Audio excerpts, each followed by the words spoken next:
코로나19 전염병이 전 세계를 위협하고 있습니다. 중국 우한에서 시작되어 우한 폐렴이라고도 불리워집니다. 코로나19 감염자와 접촉하면 침이나 공기 또는 대화를 통해서 전파되는 것으로 알려져 있습니다. 이 바이러스에 감염되면 평균 7일 내외의 잠복기를 거쳐서 목을 먼저 공격합니다. 목이 아픈 증상과 함께 3, 4일간 마른 기침이 나옵니다. 그리고 5, 6일이 지나면 폐까지 염증을 일으켜서 열이 오르고 호흡이 힘들어진다고 합니다.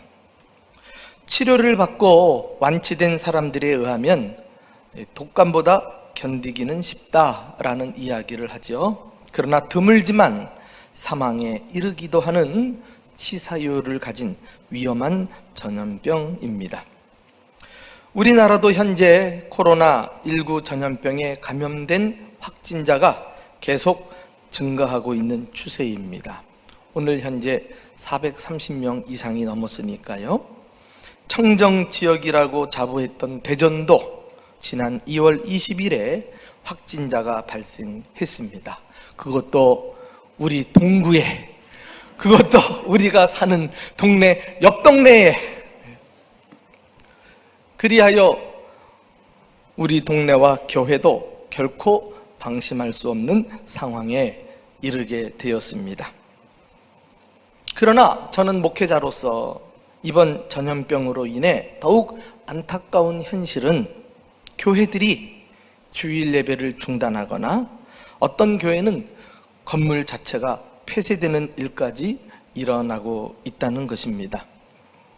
성경에 전염병에 대해 경고한 내용이 있는 것은 알지만 교회마저도 예배를 중단하고 문을 닫아야만 하는 위급한 상황이 벌어진 것을 보면 정말 말세는 말세구나 라는 사실을 깨닫게 됩니다. 이렇게 마스크를 끼고 예배를 드릴 줄이야 누가 알았단 말입니까? 교회를 오래 다녔어도 이런 일은 모두가 처음 경험하는 일입니다. 그래서 그런가요? 많은 그리스도인들이 어떻게 해야 할지 몰라서 당황해하고 있습니다. 두려움에 사로잡히거나 믿음이 흔들리는 일까지도 벌어지고 있습니다. 사랑하는 교우 여러분, 코로나19의 위험성이 점점 고조되는 이때 어떻게 해야 할까요? 다행히 성경에는 전염병과 관련한 언급들이 많이 기록되어 있어서 우리에게 적절한 교훈을 제공해 줍니다. 그 대표적인 예가 오늘 본문 시편 91편 말씀입니다. 대체로 이 시편은 다윗이 지은 시라고 추정하고 있습니다. 본문에는 전염병이라는 언급이 나오고 있는데 이것을 보면 다윗 당시에도 여러 재앙과 전염병이 끊이지 않았던 것 같습니다. 과연 전염병이 퍼져 두려움이 엄습해 올 때 우리 그리스도인은 어떻게 해야 할까요? 본문의 말씀을 가지고 하나님의 교훈을 살펴보기를 원합니다. 첫째로 하나님께 대한 믿음을 견고히 하시기 바랍니다. 시인은 여러 가지 재앙과 전염병으로 인해 위급한 때에 먼저 하나님과의 관계를 점검하고 있습니다.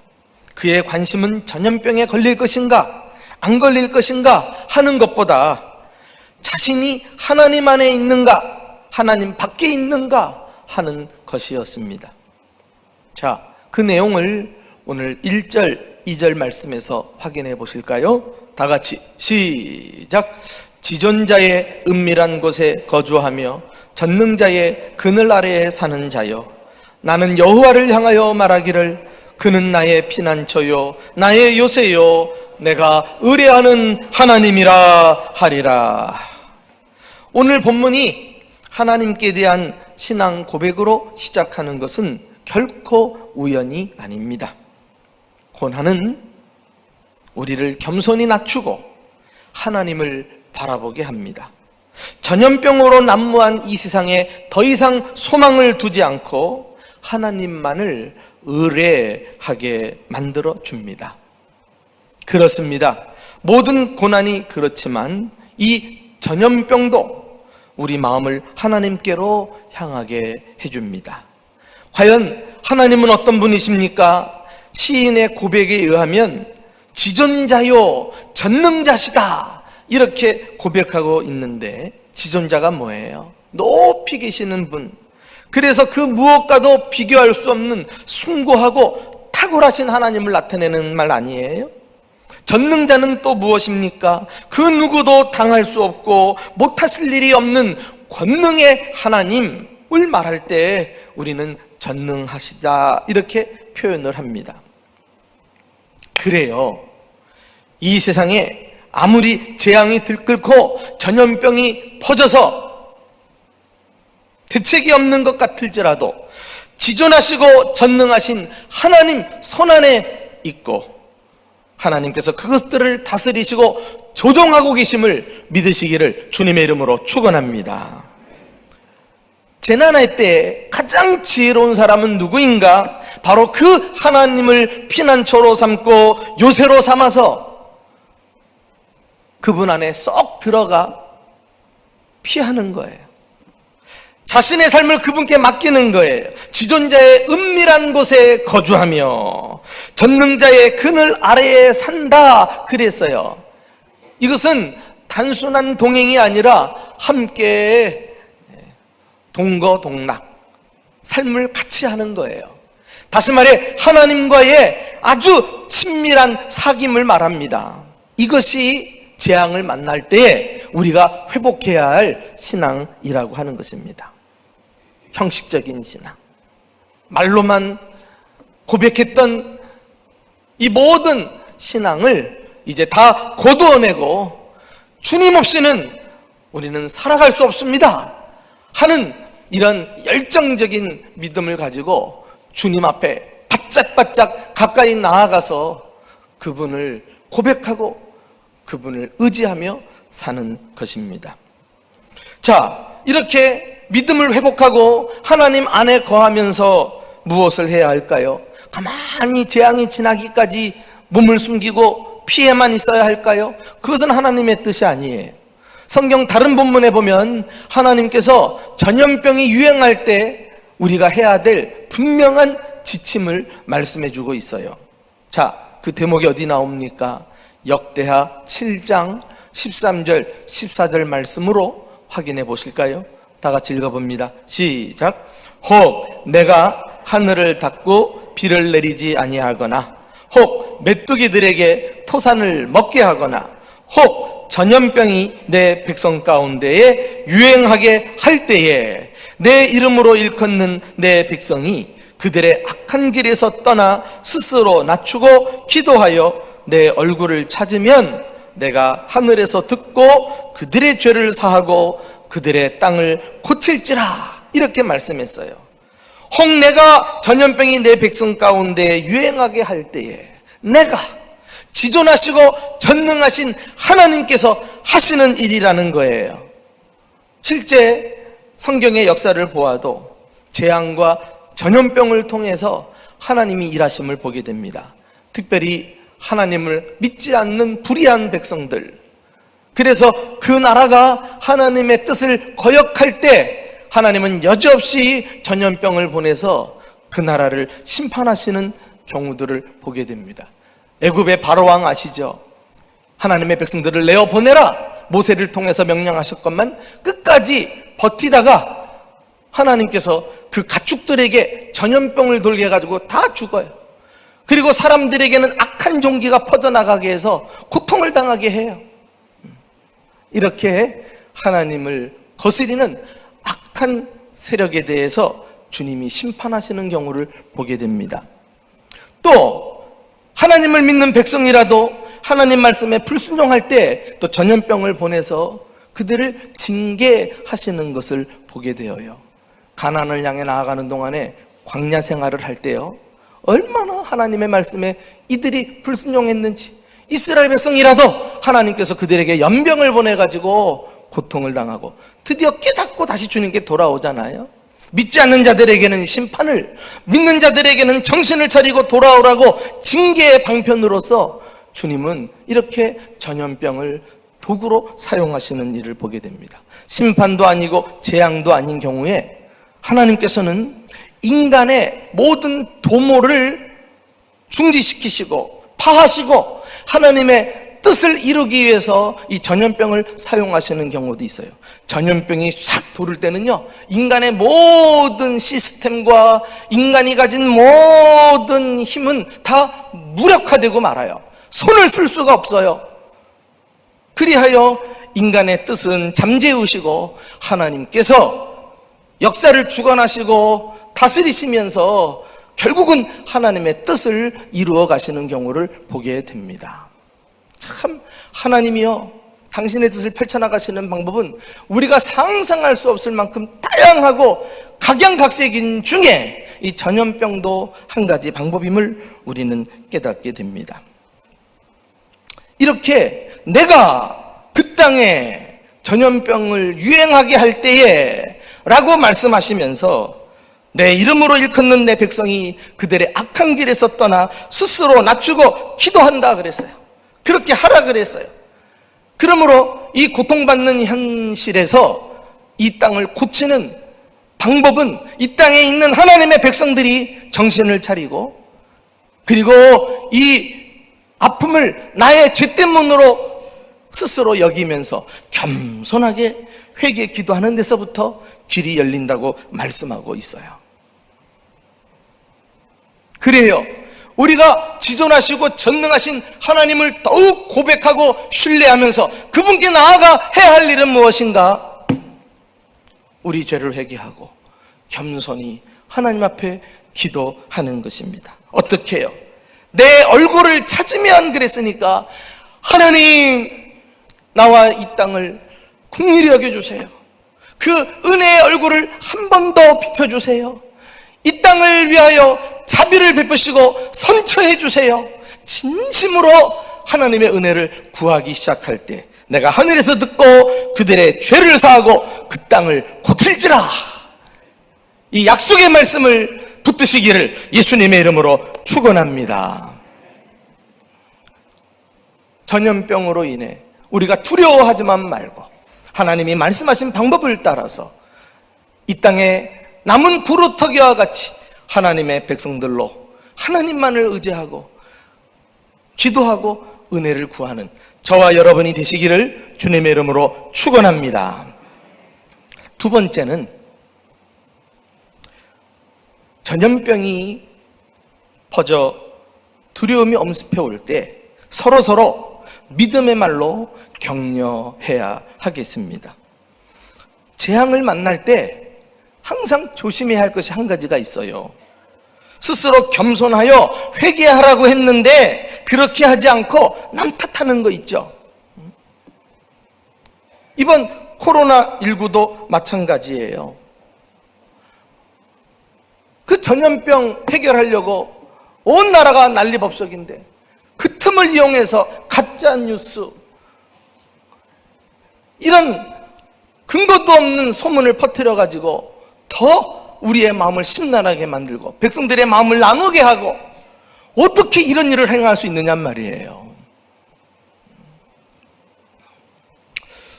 또 어떤 사람들은 코로나19가 많이 발생하는 지역이나 확진 판정을 받은 사람을 함부로 정죄하고 판단하고 비난하는 일도 서슴지 않습니다. 우리 예수 믿는 사람들은 절대로 그들을 비난하거나 쉽게 미워해서는 안 될 것입니다. 왜요? 우리도 똑같은 처지가 될 수 있으며 그러한 자들과 우리가 별반 다르지 않다는 거예요. 오늘 시인을 보면은 하나님을 향해 신앙을 고백했던 상황에서 이제 시선을 다른 사람들에게 돌려서 그들의 믿음을 고무시키고 있는 것을 볼 수가 있습니다. 자, 우리 한번 3절, 4절을 다 같이 읽어보실까요? 다 같이 봅니다. 시작. 이는 그가 너를 새 사냥꾼의 올무에서와 심한 전염병에서 건지실 것이미로다. 그가 너를 그의 깃으로 덮으시리니 내가 그의 날개 아래에 피하리로다. 그의 진실함은 방패와 손방패가 되시도다. 시인은 전염병 때문에 불안에 떨면서 신앙이 흔들리는 백성들에게 다가가서 지금 믿음의 말로 그들을 격려하고 지켜주고 붙들어내고 있는 거예요. 여러분, 믿음을 가집시다. 하나님께서 돌보아 주실 것이며 그의 은혜의 날개 깃으로 우리를 덮어주실 것입니다. 우리의 피난처 되시는 하나님만 의지합시다. 이렇게 지금 백성들 마음속에 혹 사라져버리기 쉬운 믿음을 다시 이렇게 세우고 있는 것 아닙니까?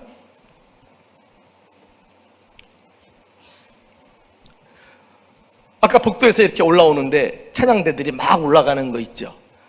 그런데 지휘자 집사님께서 다시 나한테 와가지고는 목사님, 오늘 우리가 찬양하는데 분위기도 이런데 장구 칠 거예요. 장구 그러더라고요. 그래서 바로 그거예요. 정말 잘했어요. 아, 정말 우리 집사님 정말 탁월합니다. 칭찬해서 보냈는데 정말 장구 치니까 장구가 이렇게 유용한 악기인 줄도 몰랐네. 덩실덩실 막 어깨가 들쑥들쑥해요. 이거 남이 이해할 수 있느냔 말이야. 지금 춤을 출판이냔 말이죠. 다 불안해가지고 위축되고 있는데, 그러나 우리가 풀어가는 방식은 달라야 돼요. 왜? 하나님께서 우리를 손에 꽉 붙들고 계시기 때문에. 그 하나님을 의지할 때 우리는 마음속에 서로 격려하고 용기를 붙여다 주면서 똑같은 어려움이라도 기왕이면 낙천적으로, 기왕이면 긍정적으로, 기왕이면 믿음으로 우리가 헤쳐나갈 줄 알아야 합니다. 오늘 본문 보세요. 얼마나 참 담대한 믿음입니까? 이는 그가 너를 새 사냥꾼과 사냥꾼의 올무에서와 심한 전염병에서 건지실 것임이로다. 이렇게 고백을 하면서 나아가지 않아요? 영화 제목이 맞을지 모르겠는데 예전에 전쟁 영화예요. 아름다운 인생이라고 하는 그런 내용이었는데 거기에 한 가정이 나옵니다. 그 어린 아이와 아버지가 있는데 그 전쟁에 막 포탄이 날아가고 탱크가 그 동네 마을 골목골목을 다니고 하니까 전부 다들 불안해하는 거예요. 근데 이 아버지가 자신의 어린 아들 기죽지 말라고 그 전쟁터 한복판에서 아이와 장난하면서 그렇게 지내는 거 있죠. 그러니까 아버지 때문에 아이가요, 전쟁의 공포와 두려움을 싹 잊어버리고 아주 해맑게 성장하는 것을 봐요. 그 장면이 지금도 눈에 선하네. 참 대단한 아버지예요. 여러분, 이렇게 우리가 서로 믿음을 격려하고 서로 의지하고 위로하는 아름다운 공동체를 이룰 수 있기를 예수님의 이름으로 축복합니다. 앞서 말씀드린 대로 우리가 만나는 각종 재앙이나 전염병은 하나님의 심판의 도구로 사용될 수 있어요. 그러나 그것은 전적인 하나님의 주권에 속한 것이기 때문에 사람이 눈으로 보이는 현상 가지고 이렇다 저렇다 함부로 판단할 수 없는 영역이라고 할 수 있어요. 그런데 마치 자기는 의인인 짱 이런 여러 가지 어려운 현실을 보면서 막 사람들이 병에 걸려 고통당합니다. 전염병이 퍼져나갑니다. 여기 지역, 이런 지역에선 더 많은 확진자가 나타난다고 뉴스 보도를 듣습니다. 그러면 하나님이 심판한다느니 저주를 받았느니 하면서요, 그렇게 나름대로 판단하는 사람들을 보는데 사실은 그것은 좀 교만하다 싶은 마음이 있어요. 그 심중에 어떤 동기가 있느냐면 나는 저들과 다른 의로운 사람이고 하나님의 심판과는 절대 무관하다, 스스로 자기 확신에 빠져 있기 때문에 이런 말이 쉽게 나오는 거 아니겠어요? 우리는 이걸 조심해야 돼요. 이걸 조심해야 돼요.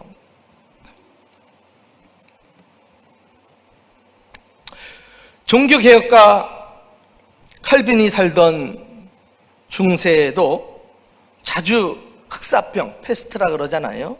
페스트균이 돌아가지고 어떤 도시는 인구의 3분의 1이 한꺼번에 죽기도 했습니다. 그때 신실한 그리스도인들마저도 전염병에 걸려 죽었죠. 그 유명한 파렐의 조카도 전염병으로 죽었고요. 칼빈은 두 자녀를 둔 미망인인 아틀레트와 결혼을 했는데 사실 그녀의 전 남편도 전염병으로 목숨을 잃었어요. 그러나 이들 모두가 정말 신실한 그리스도인입니다. 경건한 그리스도인들이었던 발도인이라고 하는데, 이 사람들은 로마 교회와 프랑스의 폭정에 이기지 못해서 그것을 피해 피에몬 계곡 끝자락까지 도망가서 몸을 숨기고 은신해 있었어요. 그런데 흑사병이 그 깊은 계곡까지 퍼져가지고 그때 대부분의 목사와 많은 교인들이 죽었다는 것입니다. 그런데요, 흑사병이 돌 때마다 참된 목자와 거짓 목자, 참된 신자와 거짓 신자가 구분이 되곤 했다 그래요. 로마 교회의 고위 사제들은 이렇게 흑사병이 퍼질 때 가능한 한 멀리 떨어져 있어라, 가급적 늦게 사역지로 돌아가라, 이것이 그들의 무언의 사역 원칙이었다고 합니다. 그리고 남은 이 사제들은 종부 성사를 진례하면서 전염이 될까봐 긴 꼬챙이로 이렇게 빵을 찍어서 환자에게 건네주고는 했다 그래요. 그러나 그때 우리 장로교회의 선조들은 천으로 마스크를 만들어서 입을 막고 감염된 사람들을 돌보면서 그러다가 전염이 돼서 죽는 일도 있었다고 합니다.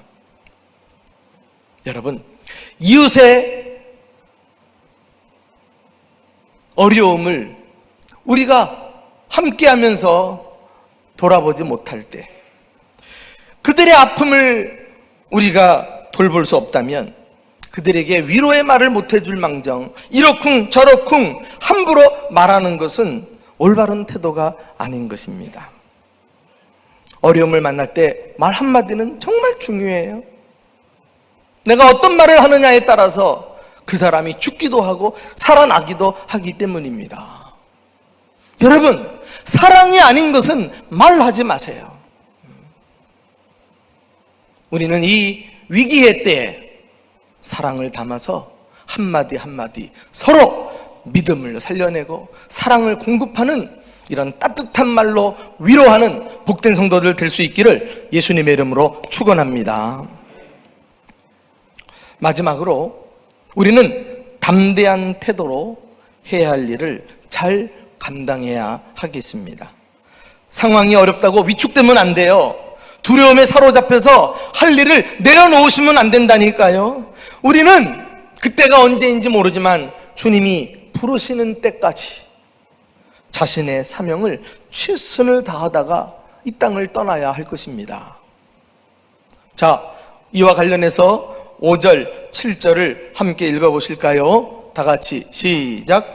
너는 밤에 찾아오는 공포와 낮에 날아드는 화살과 어려울 때 퍼지는 전염병과 밝을 때 닥쳐오는 재앙을 두려워하지 아니하리로다. 1000명이 내 왼쪽에서 10,000명이 내 오른쪽에서 엎드려지나 가까이 하지 못하리로다.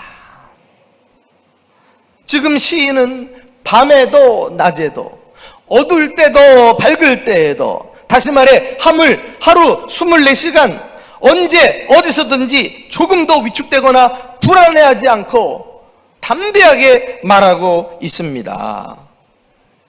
참 읽기만 해도 힘이 나고 용기가 생기지 않습니까?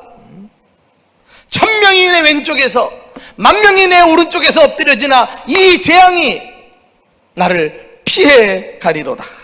두려워하지 아니하리로다. 할렐루야. 어떻게 이것이 가능할까요?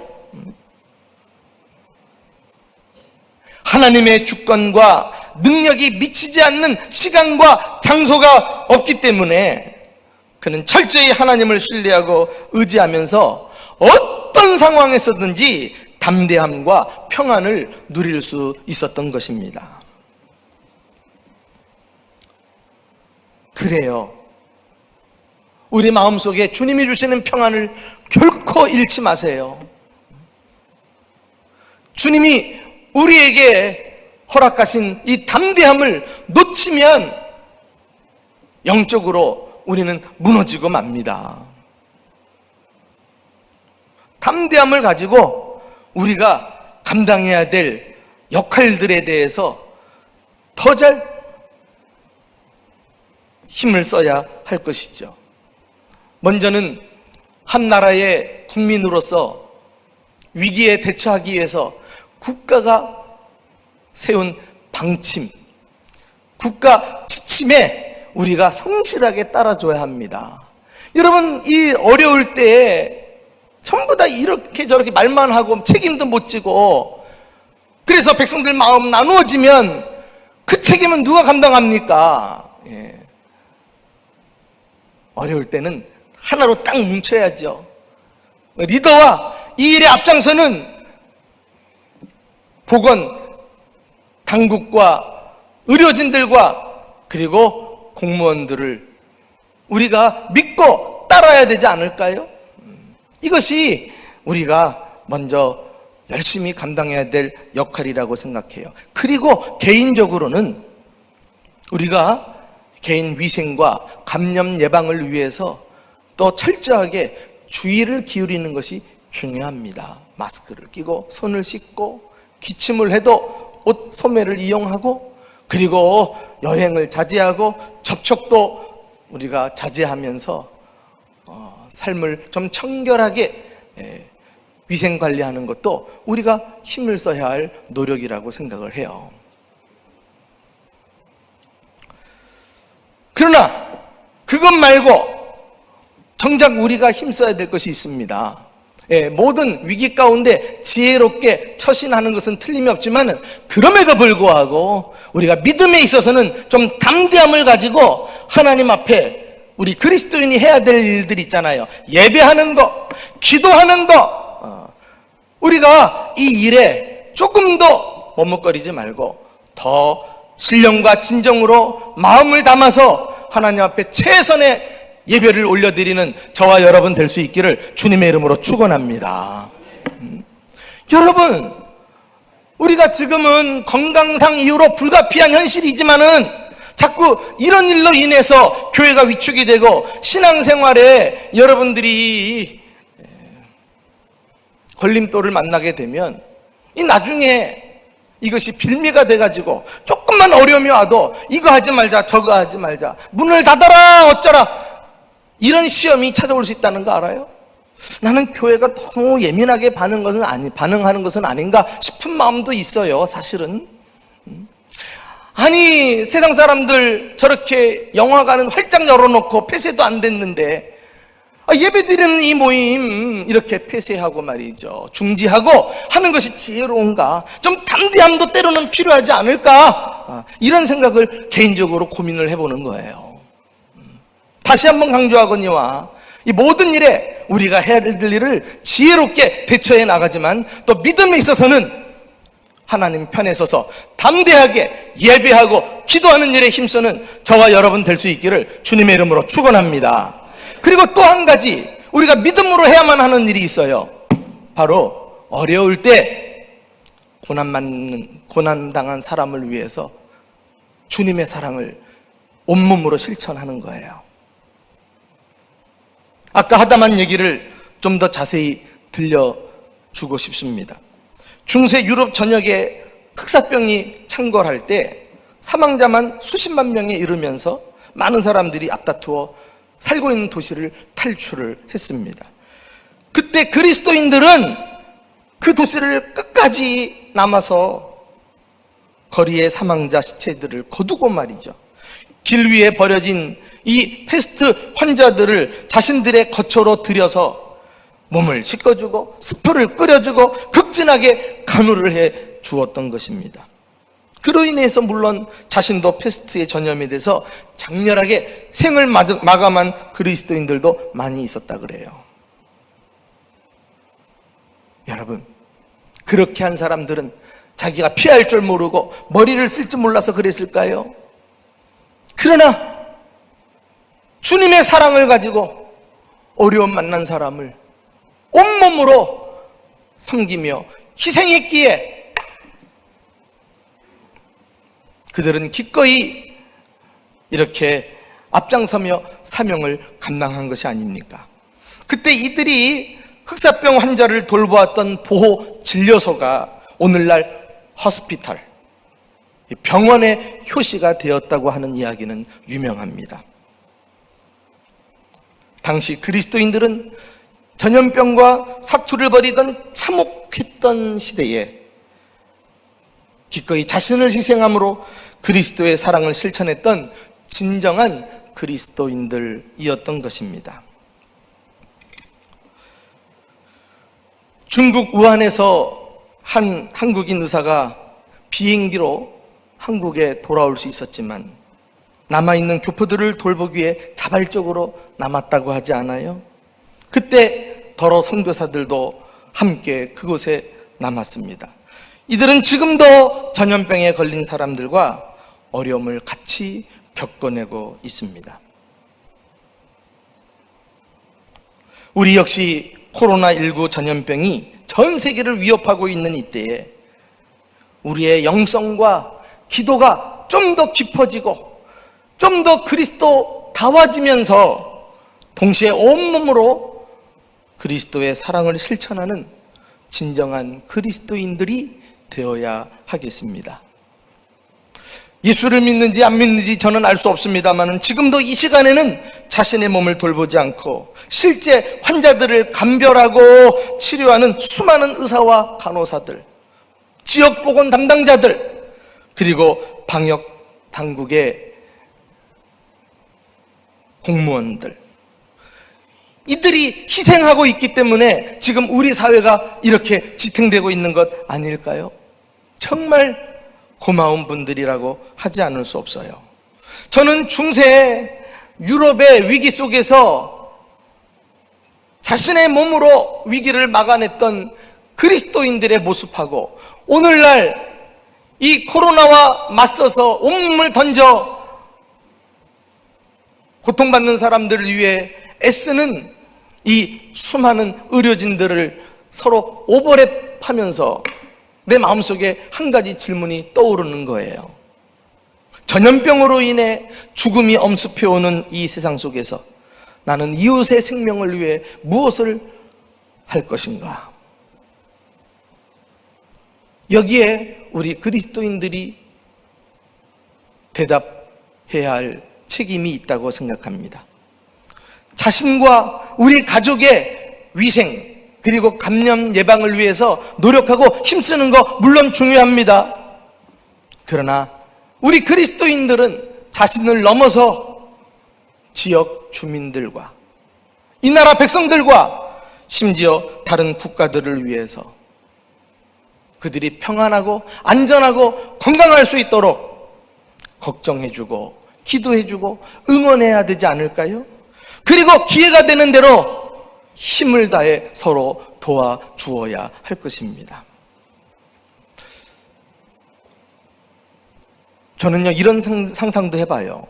야, 정말 생각했던 일들이 이렇게 현실로 나타나는 시대 속에 마스크를 차고 주일 예배를 중단하고 한다면 혹시라도 말이죠, 이렇게 확진자가 기하급수적으로 증가되면서 국가 방역 체제의 벽이 무너지고 속수무책이 되면 어떤 일이 벌어질까?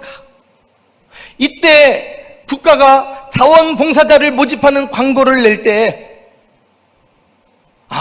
이런 일이 정말 찾아올 수도 있겠구나. 그리하여 고통받는 사람들을 돌보는 수많은 손길이 필요할 때 누가 나서서 이 땅을 섬기겠느냐? 바로 이것이 우리 그리스도인의 사명이란 사실을 우리가 함께 전염병의 고통을 겪으면서 마음속에는 강하게 가지고 있어야 될 귀한 사명이라고 생각을 합니다.